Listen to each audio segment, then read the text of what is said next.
پیار دوستو، عراق کے دارالحکومت بغداد سے تقریباً 80 کلومیٹر دور کھنڈرات سے بڑا ایک ویران علاقہ ہے جہاں ابھی بھی عجیب و غریب مکانات کی باقیات موجود ہیں۔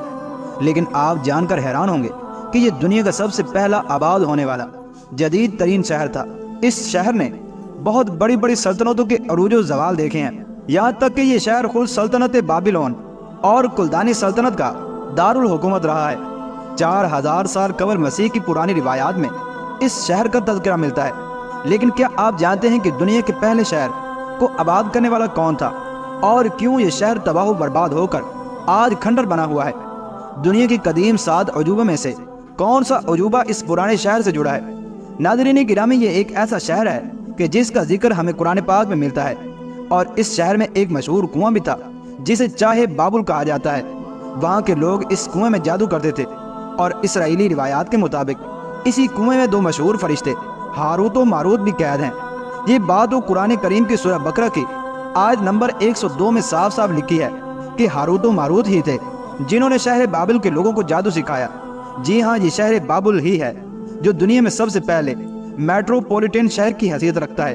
آئیے سب سے پہلے تو دیکھتے ہیں کہ یہ شہر کیسے آباد ہوا اور اس کو کس نے آباد کیا تھا۔ تورات کے مطابق حضرت آدم علیہ السلام بابل میں رہتے تھے۔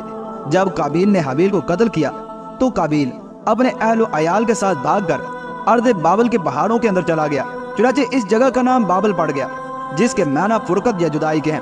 پھر جب حضرت ادریس علیہ السلام مبعوث ہوئے اور دوسری طرف قابیل کی اولاد بڑھ گئی تو اس نے پہاڑوں سے نیچے اتر کر بہت فساد برپا کیا۔ تو حضرت ادریس علیہ السلام نے اللہ تبارک و تعالیٰ سے دعا کی کہ انہیں ایسی سرزمین عطا کرے جس میں ارض بابل کی طرح دریا بہتا ہو۔ تب انہیں ارض مصر میں منتقل ہونے کا حکم ہوا۔ جب وہ مصر پہنچے تو وہاں کے ماحول کو زندگی کے موافق اور خوشگوار پایا۔ بابلون رکھا جس کے معنی اچھی جدائی یا اچھی فرقت کے ہیں۔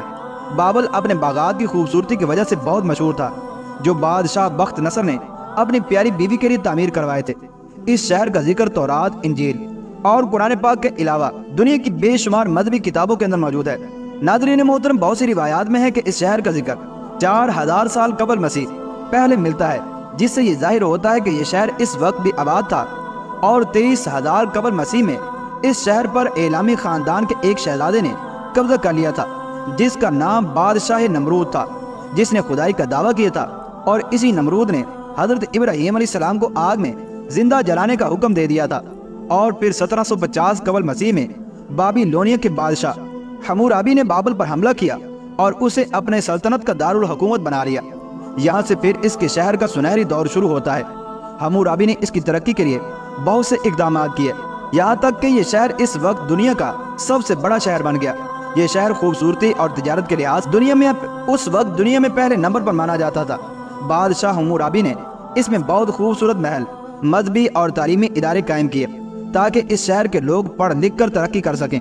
کسانوں کے لیے پانی کا نہری نظام بہتر کیا تاکہ فصلیں اگائی جا سکیں اور بابل کے لوگ خوش باز زندگی بسر کر سکیں، چنانچہ جس پر اس شہر نے ترقی کرنا شروع کر دی۔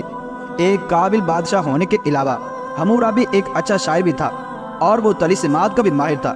اس کو مورتیاں بنانے کا بہت شوق تھا، اور طلسمات کے موضوع پر اس کی مشہور تصنیف مکاشفات حمورابی ہے، جو کہ بابل کے شہر ایم کی کھدائی کے دوران دریافت ہوئی اور برٹش میوزیم کے اندر موجود ہے، جس نے تمام میسوپوٹیمیا پر اپنی حکمرانی قائم کی۔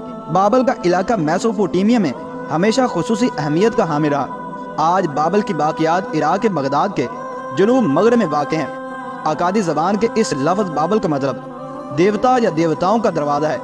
اپنے 45 سالہ دور حکومت میں حمورابی نے بابل کی ریاست کو عظیم الشان سلطنت میں تبدیل کیا، لیکن اس وسیع و عریض سلطنت کو حمورابی کی وفات کے بعد اس کے جانشین سنبھال نہ سکے، اور اس کی موت کے بعد جلد ہی یہ سلطنت تتر بتر ہو گئی اور یہاں کے کلدانی خاندان کی حکومت آئی۔ چنانچہ کلدانی خاندان کا بادشاہ بہت ہی قابل اور چاقو چوبند تھا۔ اس نے حکومت سنبھالتے ہی مصر کے ساتھ جنگ کی تو اس نے مصر کو بری طرح سے شکست دے دی اور مصر کو بھی فتح کر لیا، اور اس نے اپنے ارد گرد کی قوتوں کو اپنا غلام بنا لیا۔ پھر اس نے یہودیوں سے جنگ کی اور یروشلم کے کئی لوگوں کو موت کی گھاٹ اتار دیا، اور جو لوگ بچ گئے ان کو قید کر کے بابل لے گیا۔ ان لوگوں میں حضرت دانیال علیہ السلام بھی شامل تھے۔ بخت نصر کے دور کو بابل شہر کا سب سے اچھا دور مانا جاتا ہے۔ اس نے سلطنت کی زیادہ دولت بابل کے شہر کو خوبصورت بنانے